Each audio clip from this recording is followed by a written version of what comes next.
السلام علیکم دوستو، آج کی اس ویڈیو میں ہم بات کرنے والے ہیں ایسے شخص کے بارے میں جس نے انسانوں پر ظلم کی انتہا کر دی تھی اور تو اور یہ انسانوں کا خون تک پی جاتا تھا۔ ہم بات کر رہے ہیں ویلیچیا کے سلطان ولاڈ ڈریکولا کی۔ ولاڈ ڈریکولا اپنے خاندان کی سلطنت ویلیچیا کا سلطان بننا چاہتا تھا اور 8 سال کی جدوجہد کے بعد 25 سال کی عمر میں ویلیچیا کا بادشاہ بنا۔ ایک مہینے کے اندر ہی سلطنت عثمانیہ کے سلطان محمد ثانی کو ولاڈ ڈریکولا کی وفاداری پر شک ہونے لگا، اس لیے سلطان محمد ثانی نے اپنے نمائندے کو ویلیچیا بھیجا۔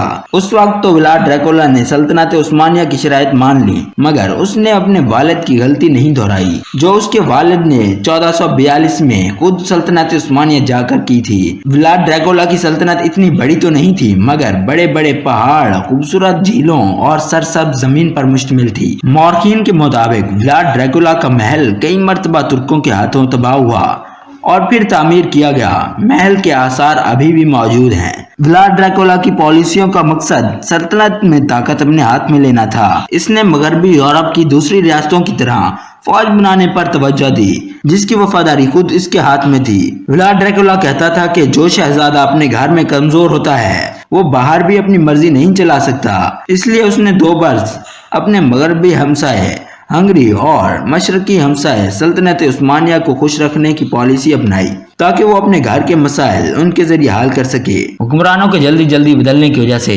طاقت اشرافیوں کے ہاتھ میں چلی گئی جنہیں بوریا بھی کہا جاتا تھا۔ ڈریکولا کو معلوم تھا کہ اس کی اشرافیہ سلطنت عثمانیہ کو خوش رکھنے میں یقین رکھتی ہے۔ اس کے علاوہ حکمرانوں کے حامی اب بھی ریاست میں موجود تھے، وہ ڈریکولا کے بھائی اور والد کا بدلہ لینا چاہتے تھے۔ سن 1497 میں جب تقریباً 200 بوریا خاندان اور کچھ اہم عہدیدار اس طرح کی تقریبات کے لیے ڈریکولا کے محل میں جمع ہوئے تو ڈریکولا نے انہیں پکڑ لیا۔ ڈریکولا کی فوج نے ان میں بڑی عمر کے لوگوں کو نیزوں پر لٹکا کر شہر کے باہر لٹکا دیا اور نوجوان لوگوں کو اپنے خاندان کے پرانے قلعے کی مرمت پر لگا دیا۔ اس قلعے کو قلعہ ڈریکولا کہا جاتا تھا۔ کسی تابع حکومت کے سربراہ کے لیے ایسا قلعہ بنانا طاقتور ممالک عثمانیہ اور ہنگری کے احکامات کی خلاف ورزی تھی۔ کہا جاتا ہے کہ اس قلعے میں وہ سرنگ بھی موجود ہے جہاں سے سلطنت کے اقدار چھننے کے بعد ڈریکولا فرار ہوا تھا، اور کہا جاتا ہے کہ اس علاقے کی پرانی اشرافیہ ختم ہو گئی، کچھ کو نیزوں پر لٹکا دیا گیا اور کچھ پر جبری ظلم کیا گیا۔ ڈریکولا نے 1759 میں سلطنت عثمانیہ سے تعلق ختم کر دیا، اس کی خلاف ورزی شروع کر دی۔ سلطنت عثمانیہ اور ڈریکولا کے درمیان رابطے ختم ہو گئے۔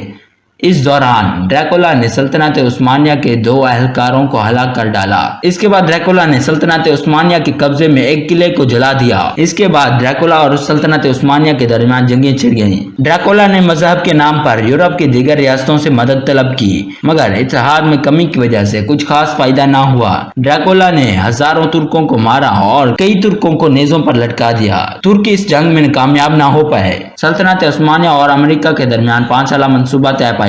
پھر امریکہ نے ڈریکولا کو قید کر لیا اور ویلیچیا پر ڈریکولا کے بھائی کی حکومت ہو گئی۔ 1 مہینے کے بعد ڈریکولا کے بھائی سے ویلیچیا کی حکومت چھن گئی اور پھر ڈریکولا کو واپس ویلیچیا کا سلطان بنایا گیا۔ اس کے بعد ڈریکولا اور سلطنت عثمانیہ کے درمیان جنگ ہوئی۔ اس جنگ میں ڈریکولا ہلاک ہو گیا اور اسی طرح ڈریکولا کا ایک دردناک انجام ہوا۔ اگر آپ کو ہماری یہ ویڈیو پسند آئی ہو تو اسے لائک کریں اور ہمارے چینل کو سبسکرائب کریں۔ شکریہ۔